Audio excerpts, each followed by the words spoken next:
Boa noite.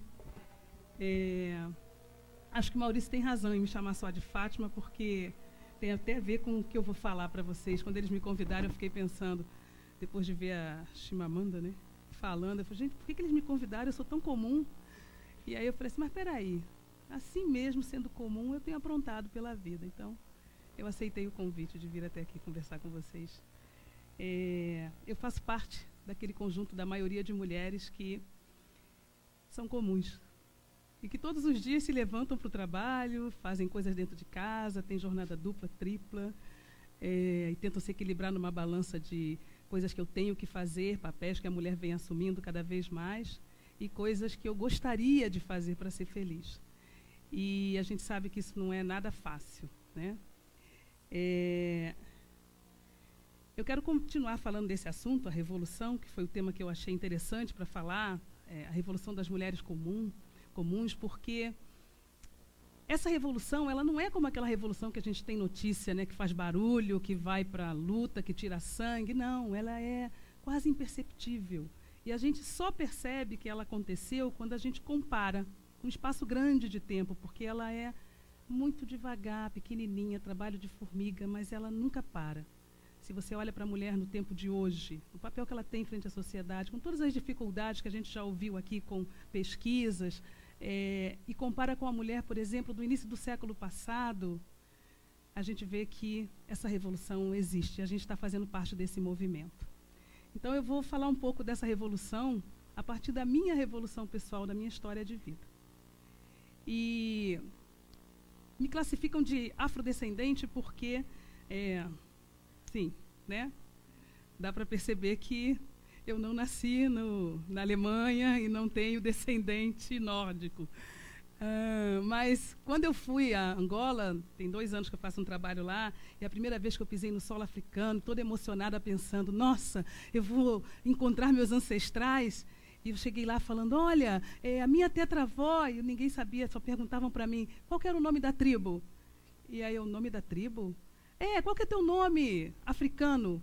E eu tive que tomar contato com essa realidade, né?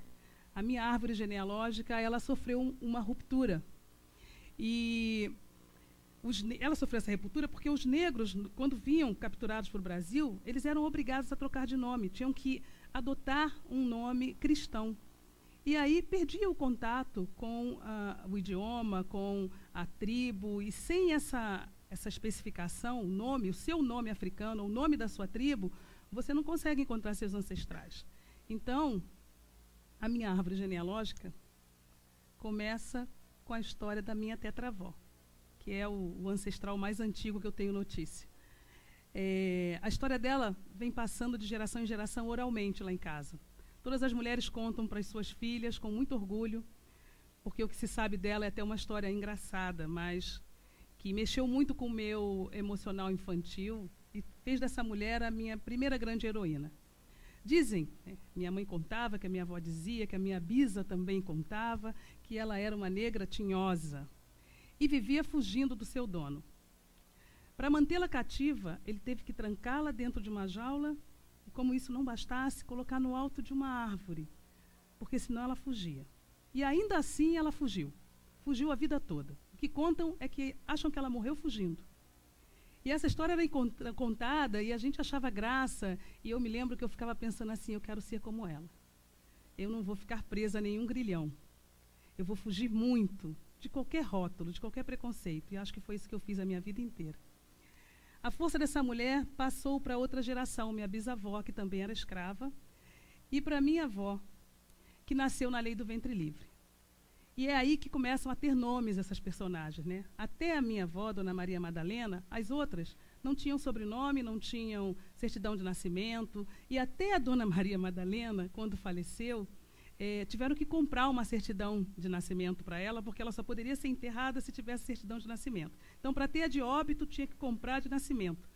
E foi muito interessante que, na hora de colocar a data do nascimento, ninguém sabia quantos anos minha avó tinha. E o pessoal começou a especular. Tinha gente que falava assim, ela viveu muito, já estava bem velhinha. Acho que ela tinha mais de 90, né? Aí não, mas ela não tinha ruga. Aí, mas você não sabe aquela história do preto quando pinta tem 3 vezes 30?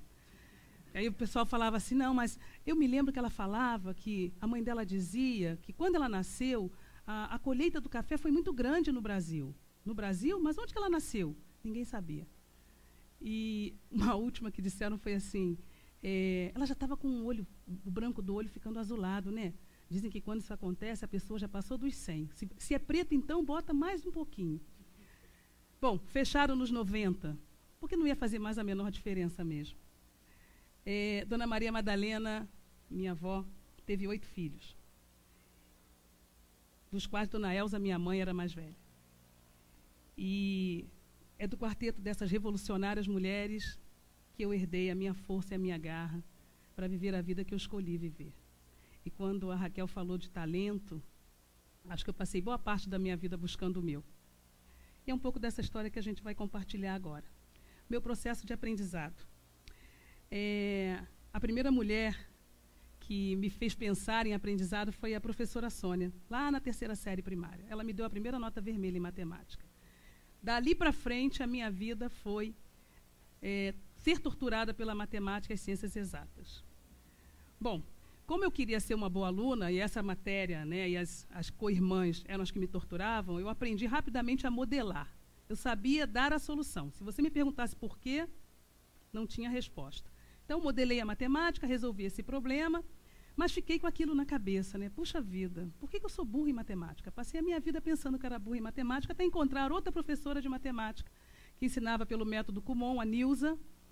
E eu falei para ela, Nilza, eu quero tirar essa diferença, me ajuda. Comecei a fazer o processo do Kumon, e aí, um belo dia, cheguei lá na fase onde eu tirei a nota vermelha e empaquei. Ficava 2, 3 horas para resolver um problema e falava para ela, olha só, Nilza, se você quiser, eu posso te enrolar como eu enrolei a dona Sônia.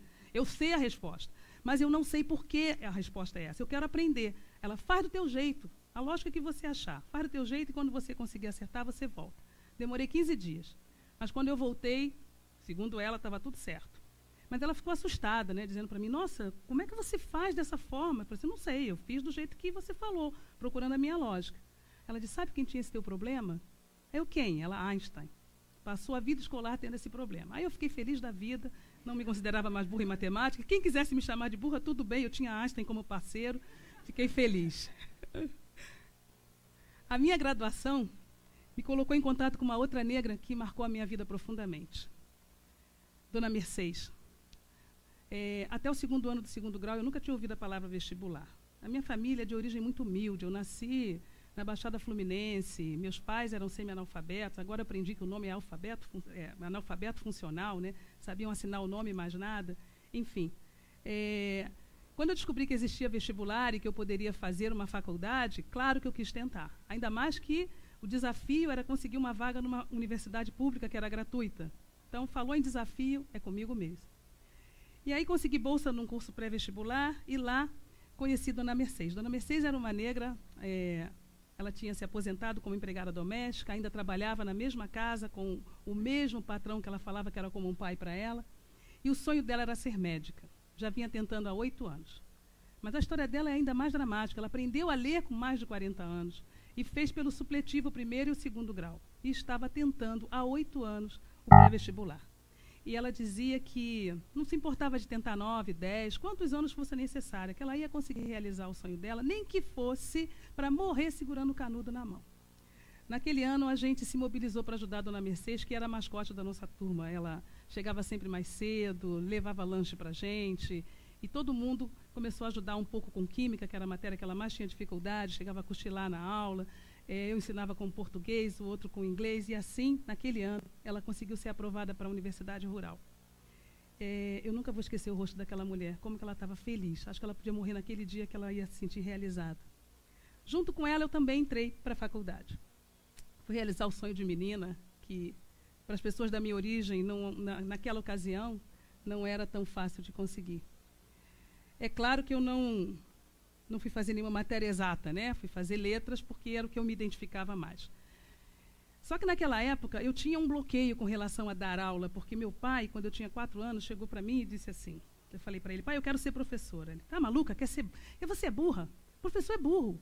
Professor é quem não dá para nada. Quem não dá para nada vai ser professor. Você quer ser burra? Claro que não.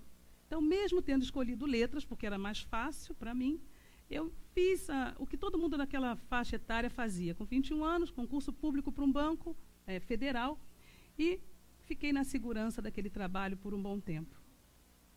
19 anos. Só 19 anos. Como eu, muitos entravam falando, quando eu terminar a faculdade, estou fora, vou trabalhar na minha área. Eu também falei isso, mas não conheço ninguém que tenha feito. Com 12 anos de banco, eu estava me sentindo muito mal.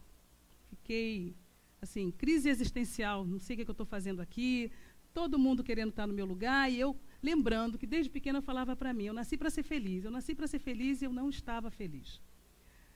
Aí foi a vez de pedir ajuda para a Isabela, uma terapeuta jovem, com menos de 30 anos, e eu já quase beirando os 40, que veio falar comigo e me dar um pouco de ajuda, né? Se é que eu pudesse chamar assim. Mas quando eu olhei para ela, muito jovem, veio o preconceito. Como que essa jovem vai poder me ajudar, né? Só que ela, na primeira sessão, me fez uma pergunta que revolucionou, foi a grande revolução da minha vida, uma das primeiras, né, e grandes revoluções, tenho feito várias. A pergunta foi essa daqui, ó. Se eu tivesse todo o dinheiro do mundo, já tivesse feito tudo o que eu queria, realizado todos os meus sonhos de consumo e ainda restasse muito dinheiro, de tal forma que eu não precisasse trabalhar para viver, o que eu faria? Como preencheria os meus dias? Eu falei para ela que tudo que eu gostava de fazer não me dava retorno financeiro. Ela, não faz mal, você está numa hipótese, imagina que você tem todo o dinheiro do mundo. Voltei na sessão seguinte com uma listinha e trazia 5 coisas. A primeira era dançar, a segunda era cantar, a terceira era escrever, ler. E fazendo a lista, quando eu cheguei nessa quarta, eu pensei, nossa, não vou conseguir ganhar dinheiro desse jeito. Ninguém vai pagar para eu fazer isso, né? Essa altura da vida, se ainda fosse mais novinha, podia investir. Aí botei lá, o que eu gosto de fazer que alguém possa querer me pagar por isso? E coloquei por quinta e última coisa, ensinar. Cheguei lá na sessão e ela falou assim, olha, você já tem um emprego seguro, né? Porque emprego público naquela época era aposentadoria certa, estabilidade, todo mundo queria isso. Por que você não faz em paralelo essas coisas que você gostaria de ter feito? E eu comecei a experimentar, dançar, cantar, escrever, ia só arriscando a lista. Não, isso aqui fazer todo dia, não, ia dia e noite sem parar, não. E fui ensinar. Consegui um emprego numa escola que ficava dentro de uma favela, lá no Rio de Janeiro. Era uma escola particular. E quando eu cheguei lá, o diretor da escola falou assim, olha, só estou te contratando porque o MEC exige, porque essas crianças aqui não tem jeito, não. É tudo favelado, marginal. Se passar dos 24 anos, vão ser porteiros, homens e as meninas, prostituta ou coisa que o vale. Achei aquilo um absurdo. Aceitei o emprego só pelo desafio do que ele estava me falando. E mais do que ensinar inglês para aquelas crianças, eu ensinei para elas que a gente pode tudo o que a gente quiser, porque eu sempre acreditei nisso. Foram 8 meses só de trabalho, porque ele me convidou a sair da escola com a revolução que eu comecei a causar com os alunos. Eles começaram a exigir aulas melhores, a fazer passeata na frente da escola, e aí, gentilmente, ele falou, olha, você está me causando muito problema, se você não sair, eu paro de te pagar. E aí, eu tive que sair. Mas, 4 anos depois, eu encontrei, numa loja de variedades, um dos meninos que tinha passado pela minha turma, né? E ele veio me abordar e, naquele momento, foi mágico ele dizer para mim que tinha acreditado no que eu tinha dito para ele, e era um dos gerentes daquela loja. Naquele momento eu tive certeza do que eu queria fazer, mas eu não podia me livrar do banco tão rápido. Não ia dar para manter o padrão de vida que eu tinha conquistado no banco. E aí comecei a me preparar para isso. Por isso que esperou, foi até o 19º ano de banco para ter certeza de que eu podia fazer essa grande revolução na minha vida. Pedi demissão de uma empresa pública numa época em que não havia, como hoje, os incentivos para que você saia voluntariamente antes da aposentadoria.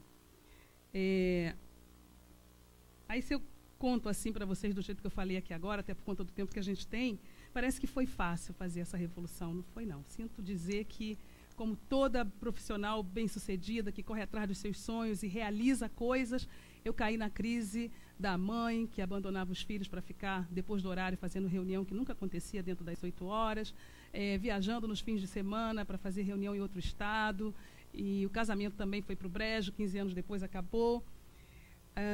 Tentava compensar com os filhos, fazendo jantares diferentes, fazendo atividades ao ar livre, tirando um pouco da televisão, tentando dar para eles um pouco de qualidade no tempo que tínhamos juntos, mais do que quantidade. Mas eu vejo que isso também foi besteira, porque hoje, quando a gente conversa, né, e os mais novos estão com 25 anos, é um casal de gêmeos, eles lembram mais do que passaram de dificuldade quando eu não estava perto, do que desse período todo que eu fiquei tentando me fazer presente e fazê-los felizes. Então, não adianta muito não, gente. Essa crise, eu acho que vai continuar existindo, mas isso não minimiza e não reduz a qualidade do movimento que a gente consegue fazer. E o que eu aprendi nesse período, né? Eu aprendi que essa história do talento é real. Eu aprendi que todos nós somos especiais, temos algo de especial dentro da gente. O Deepak Chopra é um médico indiano e ele diz que toda pessoa tem um talento único, que se a pessoa descobrir, colocar a serviço, ele vai receber prosperidade, vai ser feliz e não vai precisar de nada que eu possa realizar mais do que isso. Eu acredito que encontrei meu talento único. O que eu aprender, qualquer pessoa consegue aprender. Tenho certeza disso. O que eu não aprender, outra pessoa pode ensinar para a pessoa, entendeu? Mas o que eu aprendo, com certeza eu consigo passar.